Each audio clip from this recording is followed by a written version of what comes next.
भगवान पर विश्वास की अनोखी कहानी।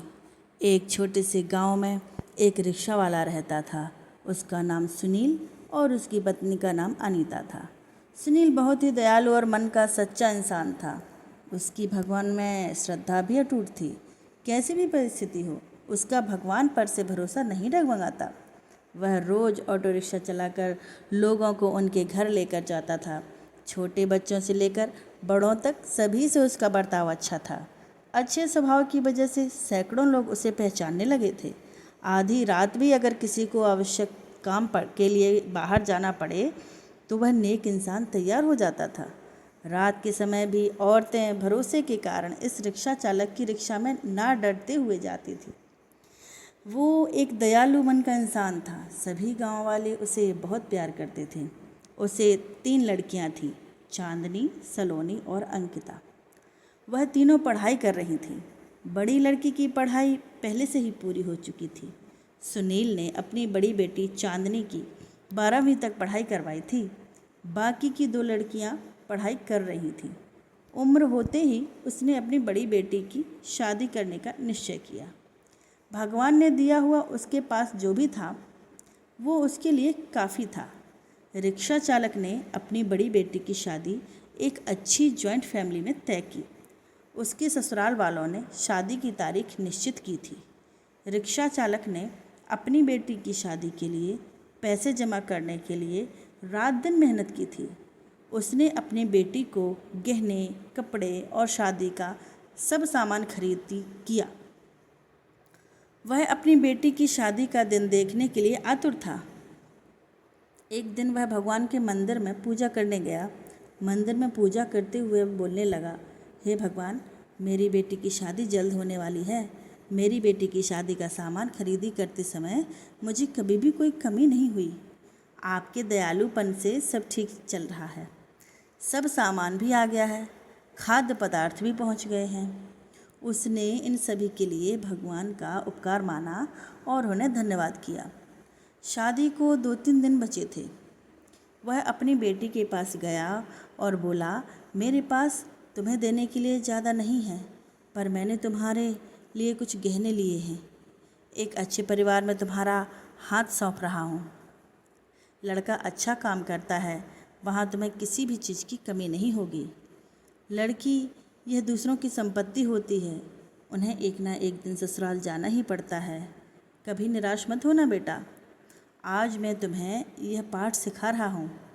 बड़े लोगों की आज्ञा का पालन करना, अपने सास ससुर को अपने माता पिता के समान समझना। मैंने तुम्हें 12वीं तक पढ़ाया है और सिलाई भी सिखाई है। ससुराल वालों ने तुम्हें कोई भी काम करने को कहा तो वह काम तुम जरूर करना। हमारी प्रतिष्ठा का ध्यान रखना। लड़की उसके अच्छे गुणों से ससुराल वालों को अपना बनाती है।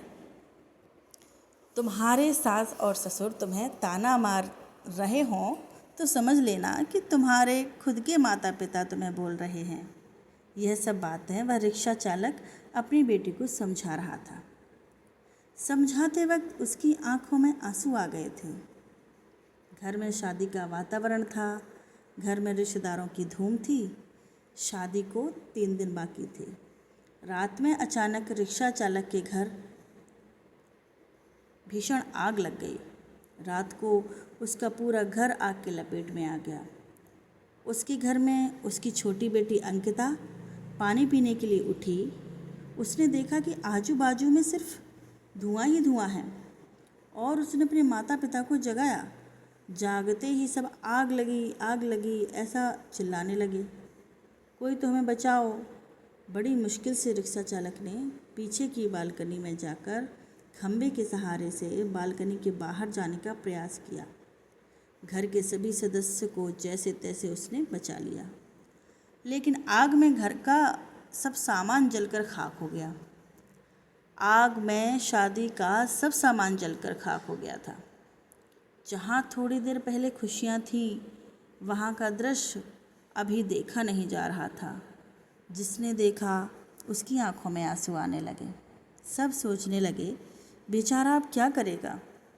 चांदनी उसके पिता की तरफ दौड़ते हुए गई और बोली, पापा निराश मत हो, पापा थोड़ी भी चिंता मत करो, यह सब मेरे नसीब में लिखा था। बुरे वक्त में हम हार नहीं मानेंगे। मैं आपका लड़का नहीं हूँ तो क्या हुआ, आपने हमें लड़कों के जैसे पालन पोषण करने में कोई कसर नहीं छोड़ी। सलोनी और अंकिता यह दोनों भी उठ गई थीं। वह दोनों भी अपने पिता के पास जाकर खड़ी हो गईं। पापा, हम सब आपकी शक्ति हैं। हम तीनों ही आपकी बेटियां नहीं बेटे हैं। आज से हम भी आपके साथ काम करेंगे। चांदनी बोली, अगर वो लड़का मुझे सच्चा प्यार करता होगा तो यह सब देखकर भी वह शादी के लिए तैयार होगा। जो भी होगा वह मैं आनंद से स्वीकार कर लूँगी, चिंता मत कीजिए। तीनों बेटियों ने मिलकर अपने पापा को समझाया।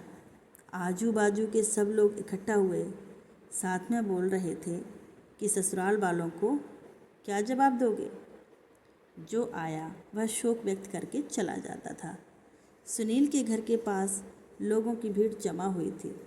सभी बोलने लगे कि आपने अच्छे काम करके पैसे कमाए थे। सुनील बोला, कदाचित भगवान की यही इच्छा होगी। तभी उसकी पत्नी अनीता आई और बोली कि आप बस भगवान का नाम स्मरण करते रहो। आपके भगवान ने आपको बदले में यह सब दिया है। अब इस घर में कभी भी भगवान का नाम नहीं लेना। तभी सुनील उससे बोला, तुम नसीब वाली हो जो इतनी बड़ी आग में से तुम जिंदा वापस आ गई। यह नियति का खेल है, भगवान को क्यों दोष देती हो। किसी आदमी ने प्रेस में यह खबर दे दी। दूसरे दिन समाचार पत्र में खबर आई कि ऑटो रिक्शा चालक सुनील के घर में आग में जलकर सब खाक हो गया। उसकी बेटी की शादी को कुछ ही दिन बचे थे। गरीब आदमी अपनी बेटी की शादी कैसे करेगा। जिसने भी यह खबर सुनी उसने मदद की। उस भले रिक्शा चालक को पहचानने वाले सब आए और पता नहीं अपने साथ क्या क्या लाए। उसका घर तोपों से भर गया था। किसी ने गहने, किसी ने कपड़े, किसी ने राशन तो किसी ने पैसे दिए। सब सुनने के बाद सभी रिश्तेदारों ने मदद की। शाम तक उसके घर में कितने रुपए जमा हुए थे पता नहीं। तीनों लड़कियों ने सब पैसे पापा के पास दे दिए। तब सभी का अपनी आँखों पर विश्वास नहीं हो रहा था कि जहाँ सब ध्वस्त हो गया था वहाँ उसने तीनों लड़कियों के साथ बैठे बैठे इतने पैसे जमा कर लिए कि आसानी से शादी हो सकती थी। भगवान देता है तो छप्पर फाड़ कर देता है। उसने अपनी बेटी की शादी मंदिर में बड़े धूम धड़ाके के साथ की। लोग आपस में बोल रहे थे कि सच्चे मन के इंसान को भगवान मदद क्यों नहीं करता। आज भगवान के इस चमत्कार पर सभी की श्रद्धा थी। भगवान भी करते हैं, जो भी करते हैं अच्छा ही करते हैं। रिक्शा चालक की पत्नी बोली, मुझे माफ़ कर दो, गुस्से से भगवान को क्या कुछ नहीं बोल दिया। तीनों लड़कियां हंसते हंसते माँ की तरफ देख रही थीं।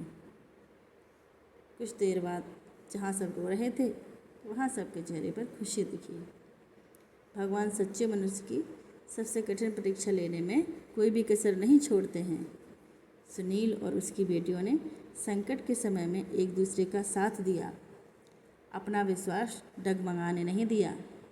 सच्चाई और भगवान में विश्वास के साथ अपना कर्म करते रहिए। फल की इच्छा करो या ना करो, सही समय पर सही फल ज़रूर मिलता है। और जब भगवान हमारी मदद करना चाहते हैं तो ऐसे करते हैं जहाँ तक हमारी बुद्धि सोच भी नहीं सकती। दोस्तों, मेरी ये कहानी अच्छी लगी हो तो लाइक ज़रूर कीजिएगा। आपके एक लाइक से हमें बहुत मोटिवेशन मिलता है। और चैनल पर नए हों तो सब्सक्राइब भी ज़रूर कीजिएगा। धन्यवाद।